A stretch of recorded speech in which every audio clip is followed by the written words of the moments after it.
ये आप बताइए, छोड़िए। मणिपुर में वो सरकार है और आज केंद्र में भी वो सरकार है जो सनातन धर्म और हिंदू धर्म की जगह जगह जो है कस्में खाती है। जबकि हमारे सनातन धर्म में ये कहा गया है कि नार्यस्तु यत्र नार्यस्तु पूज्यन्ते रमन्ते तत्र देवता, कि जहाँ नारी का सम्मान होता है वहाँ देवताओं का वास होता है। और हम नवरात्रों के दिनों में कन्या की पूजा करते हैं। लेकिन मणिपुर में जो ये घटना हुई है, ये तो देखिए, महिलाओं के खिलाफ अत्याचार या इस तरह की घटनाएं तो दूसरे प्रदेशों से भी आ रही हैं। राजस्थान एनसीआरबी के डाटा में सबसे ज्यादा बलात्कार और इस तरह की महिलाओं के खिलाफ अत्याचार राजस्थान में हो रहा है। आपकी बात पे मैं ये कहूँगा कि आप मणिपुर की घटना को राजस्थान या पश्चिम बंगाल से नहीं जोड़ सकते, क्योंकि महिला वहाँ वाली पर घटना से जोड़ सकते हैं, लेकिन ओवरऑल मणिपुर तो बहुत गंभीर स्थिति है। मैं राजस्थान या पश्चिम बंगाल में जो हो रहा है उसको भी मैं कंडेम करूँगा, क्रिटिसाइज करना चाहूँगा, वो भी गलत है। लेकिन मणिपुर की घटना के ऊपर केंद्र सरकार को बहुत शर्म आनी चाहिए। जिस दिन हमारी न्यायपालिका ने, मैं न्यायपालिका को प्रणाम करता हूँ, हमारे चीफ जस्टिस साहब ने एक सरकार को ये हिदायत दी कि या तो आप कुछ करिए वरना हम करेंगे, तब हमारे प्रधानमंत्री जी, जो कि विश्व के नेता हैं, मैं मानता हूँ, विश्व में घूमते हैं, संसार भर में घूमते हैं। दिल्ली डूब रही थी तो विदेश में घूम रहे थे, मणिपुर जल रहा था तो विदेश में घूम रहे थे। जिस दिन सुप्रीम कोर्ट की हिदायत आई, घूम प्रधानमंत्री कोई छुट्टी में तो गए नहीं थे, वो द्विपक्षीय शीर्ष वार्ता में गए थे, और वो अमेरिका के दौरे पर थे, पेरिस के दौरे पर थे। जब से तो वो तो सरकारी दौरे पे थे और पहले से लगा हुआ था। जिस दिन जा रहे थे, जिस दिन दौरा लगा था, तब थोड़ी मालूम था कि दिल्ली डूब रही होगी। बहरहाल, वो तो बात आपकी ठीक है। मैं कहता हूँ विदेश नीति में प्रधानमंत्री जी को जाना चाहिए, लेकिन उसके साथ ही एक कल जो उनके लिए कहा गया है इवेंट जीवी, जिस तरह से वहाँ पर लोक कलाकार नृत्य करते हैं, कुछ लोग नारे लगाते हैं, क्या आप वो जानते तो हैं उनकी विदेश नीति लोकप्रियता है। नहीं, लोकप्रियता तो ठीक है, मैं भी उन सम्मान करता हूँ, हमारे प्रधानमंत्री जी विश्व के नेता बने, लेकिन पहले हमारे देश के नेता तो बन लें। अच्छा, ये जो संसद में टकराव से बहस नहीं हो पा रही है आज तीसरे दिन भी, आपको लगता नहीं कि इसमें विपक्ष और सरकार दोनों जिम्मेदार हैं? और इनको सारे चीज़ों को हटा करके कम से कम सच्चाई क्या है और तथ्य क्या है देश के सामने, क्योंकि मैं खुद लोगों के बीच में रहता हूँ। मैं खुद ही यहाँ, इतने सारे लोग खड़े हैं, सब पढ़े लिखे लोग हैं, सब कनॉट प्लेस में दिल्ली जैसी राजधानी में रहते हैं, लेकिन मैं अगर इसी में से पूछूं तो 90% लोगों को अभी तक पता नहीं है कि मणिपुर में घटना क्या हुई है और वो संघर्ष क्या हो रहा है, क्या स्थितियां हैं।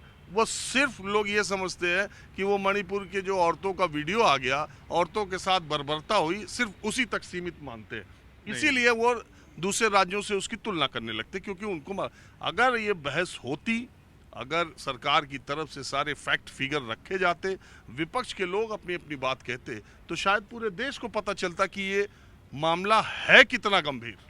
मैं आपकी बात से बिल्कुल सहमत नहीं हूँ। हमारे देश का चाहे मजदूर हो, किसान हो, अनपढ़ हो या पढ़ा लिखा हो, वो देश की राजनीति के और विदेश की राजनीति को अपनी जेब में रख के चलता है, उसको हर मुद्दे का पता होता है। दूसरा, संसद की नियमावली में संसद को चलाने का काम सरकार का होता है, विपक्ष का नहीं होता। और आप याद कीजिए वो दिन जब 2G घोटाला हुआ था, कितने दिन संसद नहीं थी, रंजन जी, आपको सबसे भी ज्यादा पता होगा। आप सबसे बताइए। ज्यादा बहिष्कार संसद का बीजेपी ने किया। हाँ, अब आप मुद्दे की बात पे आए हैं। तो अगर अगर ये पहले दिन से विपक्ष की डिमांड ये थी कि आप हमें पूरे दिन की बहस कराइए और उस नियम के तहत कराइए जिसमें वोटिंग भी होती है, लेकिन उधर से ठीक है, सरकार का अपना वो होता है, उन्होंने कहा नहीं, हम तो आपको 2-2.5 घंटे देंगे। इतने बड़े मुद्दे पर जिसके पूरे देश आज शर्मसार है और पूरे संसार में इस बात की भर्त्सना हो रही है, किस तरह हमारी दो महिलाओं को, मैं फिर कहूँगा, मैं राजस्थान और पश्चिम बंगाल या बिहार, उसकी भी उतनी भर्त्सना करता हूँ जितनी यहाँ हुआ है, लेकिन उस मुद्दे को आप नहीं छोड़ सकते, उसको इससे नहीं जोड़ सकते, क्योंकि वहाँ जो घटना घटी उसके कुछ और कारण थे। कहीं प्रॉपर्टी डिस्प्यूट था, कहीं आपसी रंजिश थी, लेकिन कोई उसको उसकी वजह से भी जस्टिफाई नहीं कर। लेकिन यहाँ जिस तरीके से एक भीड़ ने दो महिलाओं को, जिस हालत में, आज सारे देश में वीडियो वायरल है और सबका, हमारे जितने भी लोग खड़े हैं, मेरे ख्याल एक भी कोई उसका समर्थन कर दे तो मैं नहीं नहीं, दुनिया में सवाल ही नहीं। मैं आपको ये बताऊं, इसी इसी समय या थोड़ा आगे पीछे, पिछले साल मैं रांची में था। मुझे एक छोटे से अखबार के, स्थानीय अखबार के में एक कतरन दिखाई दी, जिसमें एक गांव में, एक दूर गांव में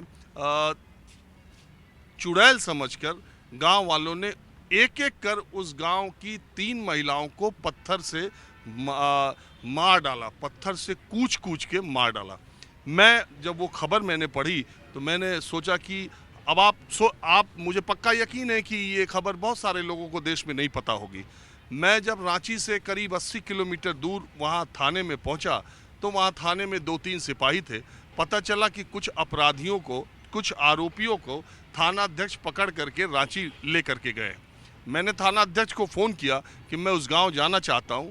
उन्होंने कहा एक तो मौसम बहुत ख़राब है और उस गांव के आदिवासी लोग इस वक्त बहुत गुस्से में हैं और वो हर बाहर आने वाले आदमी को प्रेतात्मा समझ रहे हैं। तो हमारी अनुपस्थिति में अगर आप वहां गए तो आपके खिलाफ भी कुछ हो सकता है और वो लोग बहुत हिंसक और उतारू हैं और मैं उस गांव के कुछ लोगों को गिरफ्तार करके आया हूं, इसलिए आप कतई वहां न जाएं।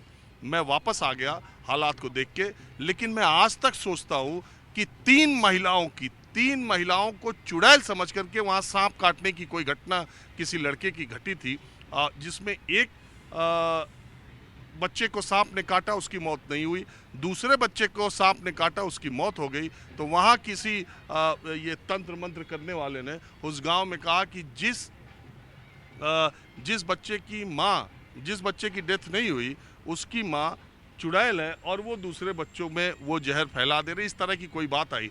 तो इस देश में महिलाओं के खिलाफ अत्याचार हर वक्त हर कोने में हो रहा है।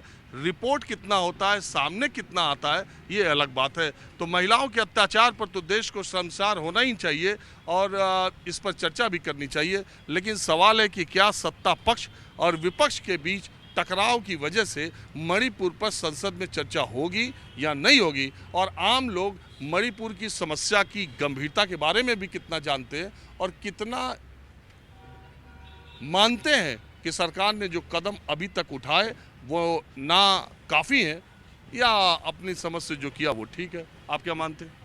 देखिए, जो मणिपुर में हुआ है वो हिंसा की बहुत बड़ी घटना है। वहाँ हज़ारों लोग मारे जा चुके हैं अब तक।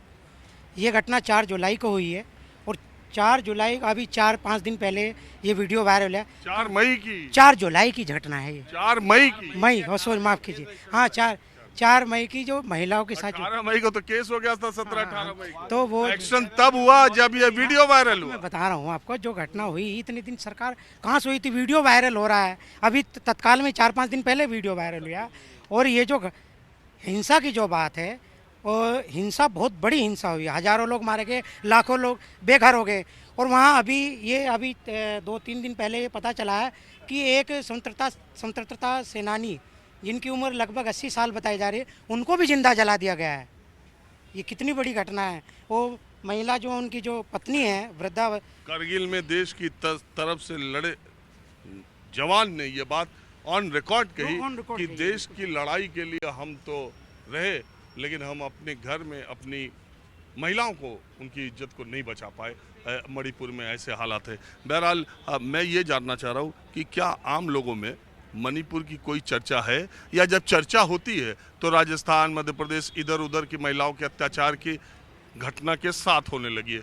ये तो सब ये बीजेपी का एजेंडा है। क्या एजेंडा है?